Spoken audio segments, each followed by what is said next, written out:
అనమాట. Okay okay. So control చేసుకోవచ్చు.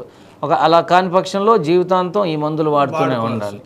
Okay sir, ఇందాక మనం మాట్లాడుకున్నట్టుగా ఆల్ట్రా మోడర్న్ ట్రీట్మెంట్ అంటే లేటెస్ట్గా ఏమేమి వచ్చినాయి అనేది ఇందాక మాట్లాడుకున్నాం సార్.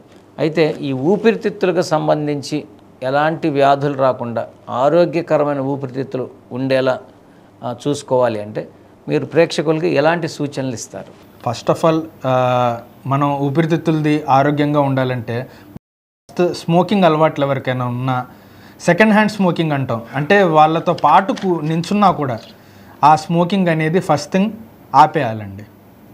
సెకండ్, మనకి లైఫ్ స్టైల్ మాడిఫికేషన్స్ అంటాం. లైఫ్ స్టైల్ మాడిఫికేషన్స్ అంటే ఏంటి? మంచి డైట్ తీసుకోవాలి. ఫస్ట్ మంచి డైట్ తీసుకోవడం, వ్యాయామం చేయడం, కంపల్సరీగా బ్రీతింగ్ ఎక్సర్సైజెస్ అనేవి రోజు చేస్తూ ఉండాలి. యోగా లాంటివి, మెడిటేషన్ లాంటివి ఏదో ఒకటి చేస్తూ ఉండాలి. అది మూడోది. నాలుగోది ఏంటంటే ఒక వయసు వచ్చిన తర్వాత అంటే 60 ఏళ్ళు అలా దాటిన తర్వాత కంపల్సరీగా ప్రతి సంవత్సరం వ్యాక్సిన్స్ అవి తీసుకోవాలి. వ్యాక్సిన్స్ అంటే ఇన్ఫ్లుయెంజా వ్యాక్సిన్స్ అయితే ప్రతి సంవత్సరం తీసుకోవాలి. న్యూమోకోకల్ వ్యాక్సిన్స్ అయితే ప్రతి 5 సంవత్సరాలు తీసుకోవాలి. అది కాకుండా ఊపిరితిత్తుల సమస్యలు ముందు నుంచే ఉన్నవాళ్ళు 30 ఏళ్ళు 40 ఏళ్ళ నుంచే మొదలెట్టడం మంచిది. టీకాలు వేయించుకోవడం ముందు నుంచి ఊపిరితిత్తుల సమస్యలు ఉన్నవాళ్ళైతే. ఎవరికైతే ఇలాంటి ఆస్తమా లాంటి సమస్యలు ఉంటే ఫస్ట్ వాళ్ళు ఆ ట్రిగర్స్ని అవాయిడ్ చేయడానికి ట్రై చేయాలి. ట్రిగర్స్ అంటే ఏంటి?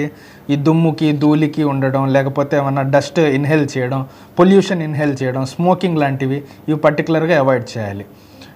ఇంకా గర్భిణీ స్త్రీలు వాళ్ళు ఎక్స్ట్రా జాగ్రత్తలు తీసుకోవాల్సి వచ్చింది. ఆల్రెడీ వాళ్ళకి ఊపిరితిత్తుల సమస్య ఉన్న వాళ్ళు ఇంకా ఎక్కువ జాగ్రత్తలు తీసుకొని కరెక్ట్గా ఫాలో అవ్వాలి. ఇన్హేలర్ టెక్నిక్స్ కానీ ఏమన్నా నిమోనియా లాంటి లక్షణాలు ఉంటే వెంటనే ట్రీట్మెంట్లు అవి తీసుకుంటూ ఉండాలి.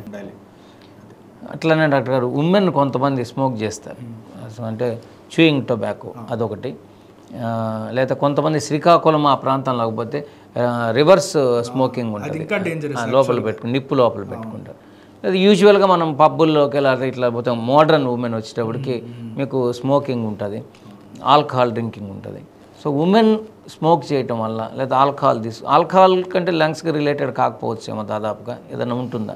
ఉంటుందండి. ఆల్కహాలిక్ సో ఎట్లా ఉంటుందో ఒకసారి డిస్క్రైబ్ చేయండి. ఆల్కహాల్లో ఎలా ఉంటుందంటే యూజువల్గా ఎక్కువ తాగడం వల్ల ఒక్కొక్కసారి మన కాన్షియస్నెస్ పోయింది. అవునండి. కాన్షియస్నెస్ పోవడం వల్ల ఏంటంటే మనకి ఆస్పిరేషన్ నిమోనియాస్ అని వస్తాయండి.